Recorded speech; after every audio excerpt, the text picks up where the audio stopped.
Assalamu alaikum ƴan uwana, barka da warhaka da fatan kuna lafiya. Yau insha Allahu zan koya mana yadda ake sauke application na Jiddatel sannan ka yi rijista ka fara sayar da alfa ko kati. Da farko za ka yi Play Store dai ka yi sacin ɗin application ɗin mai suna Jiddatel. Yau ga shi na wannan shine application ɗin sai ka danna shi.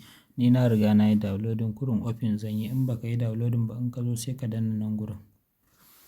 Ga shi na application ɗin zai buɗe kamar haka. Yau ga shi na application ɗin ya buɗe kamar haka sai ka danna nan gurin. Yauwa nan in ka zo nan za ka danna create account. Yauwa ga shi nan ya buɗu zai nuna mana kamar haka. Nan suna, first name, last name, email address, phone number, PIN, state, sai password. Suna misali.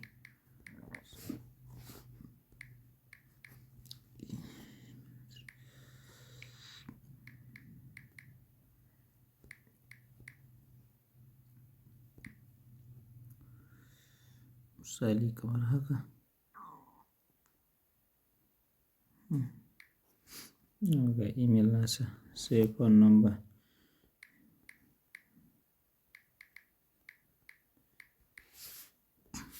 Yauwa nan gurin sai PIN.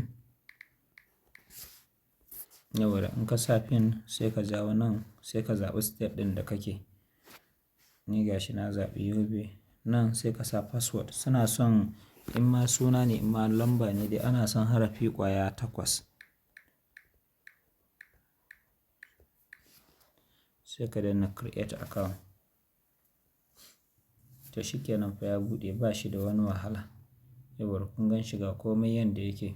Nan ga gurin tura data, nan ga gurin tura kati, nan cable subscription, sai nan bill payment, sai nan data card, nan kuma exam PIN, sai nan kuma airtime to cash, sai nan transfer amma baya yi dalilin mun ba mu gama aiki a kansa ba. Yauwa nan kuma gurin tura alfa, nan kuma BVN verify shi ma muna aiki a kan shi. Har da NIMS akwai verify na NIMS ma ana a ciki muna aiki a kansa. Yauwa ga yanda ake tura alfan kuma. Ga shi nan ya buɗe daga naira 50 har zuwa 10,000 abinda dai za a caje ka naira 100 ne. Ga shi nan misali 1000 ka gani za a caje ka naira 100 sai ka sa number alfan sai ka tura insha Allah bai da wani wannan. Insha Allah sai ka danna processing. Yauwa sai ka yi wannan ticking ɗin nan gurin tukuna. Yes.